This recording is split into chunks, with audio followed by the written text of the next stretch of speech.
déterminer le pH d'une solution de plusieurs façons, par exemple à l'aide d'un pH-mètre ou à l'aide d'un ruban de papier pH. Le pH-mètre est un appareil muni d'une sonde qu'il suffit de plonger dans la solution dont on souhaite déterminer le pH. Par exemple, ici le pH vaut 7. Cet appareil a besoin d'être étalonné, mais il est très précis. Le papier pH est beaucoup moins précis que le pH-mètre, mais sa mise en œuvre est beaucoup plus simple. Il suffit de déposer une goutte de solution dont on souhaite déterminer le pH et de comparer la couleur obtenue sur le ruban à la palette de couleurs sur l'emballage.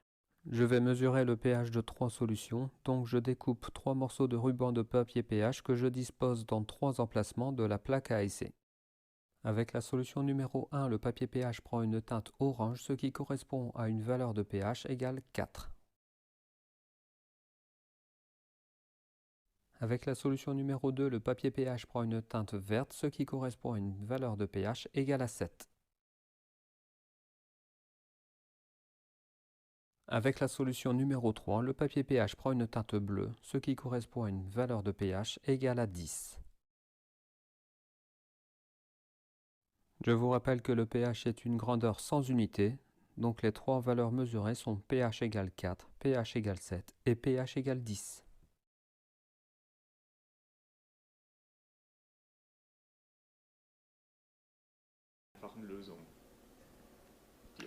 L'électrode se connecte au dispositif par une fiche BNC. Après l'étalonnage, vous pourrez immédiatement démarrer la mesure. Pour effectuer une mesure, il faudra d'abord connecter l'électrode au dispositif.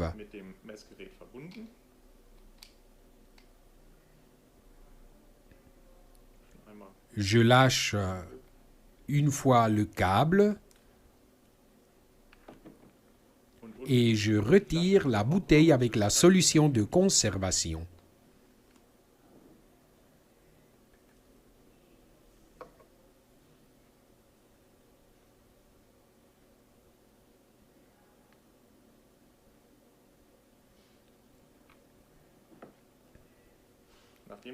Après avoir allumé le dispositif avec la touche Power, il effectue une vérification et indique une valeur. Nous calibrons d'abord le dispositif pour mesurer ensuite dans cette terre. On appuie sur la touche Hold, puis sur la touche fléchée vers le bas. Maintenant, je sélectionne la valeur, ici pH 7. Avec la touche Hold, la valeur est adoptée. L'écran clignote brièvement. Là, il est en train de calibrer et quand End apparaît sur l'écran, le calibrage de pH 7 aura terminé. Maintenant, on calibre en pH 4 pour que le calibrage soit linéaire. On accède à nouveau au mode calibrage en appuyant sur la touche Hold et sur la touche qui se trouve juste en dessous. Avec les touches fléchées, on sélectionne le point de calibrage. On sélectionne pH 4. On appuie sur la touche Enter. On plonge l'électrode dans le liquide. On attend et quand End apparaît sur l'écran, l'étalonnage de ce point aura terminé. On rince l'électrode avec de l'eau distillée. Et maintenant, on peut mesurer le pH de la terre. J'ai apporté de la terre pour les plantes que j'ai arrosées et remuées. C'est très important car dans le cas contraire, le diaphragme peut se casser. Si on introduit alors l'électrode dans la terre, la valeur pourra être lue sur l'écran. Après la mesure, on rince l'électrode pour retirer les restes et mesure ailleurs.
renverse, c'est là où je fais plein de cochonneries en général.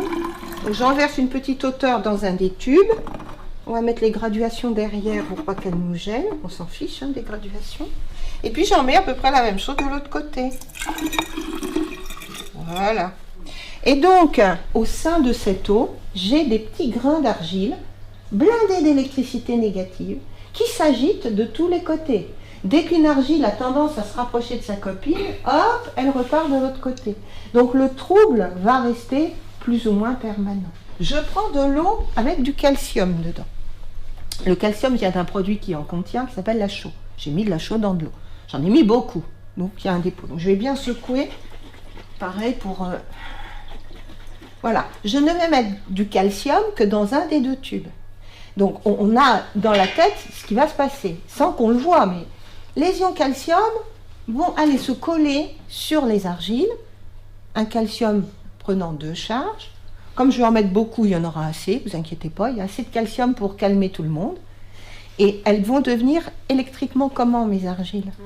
Et donc, qu'est-ce que normalement je devrais voir? Comme des petits flocons, c'est pour ça qu'on dit floculés d'ailleurs.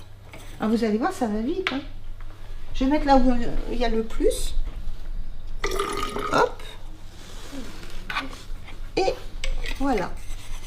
On dirait que c'est comme le yaourt cahier, quoi. Il y a un espèce de petit cahier. Approchez-vous bien. Hein. Là, voilà, on voit, regardez ça, ça tombe. Hein. Oui. Donc là, les charges négatives, elles ont été compensées par des charges positives venant des calciums. Il n'y a aucune raison que l'argile rencontrant sa copine s'en éloigne. Donc elles font comme les petits cailloux quand je lance dans la mare, sous l'effet du poids, elles se mettent à tomber.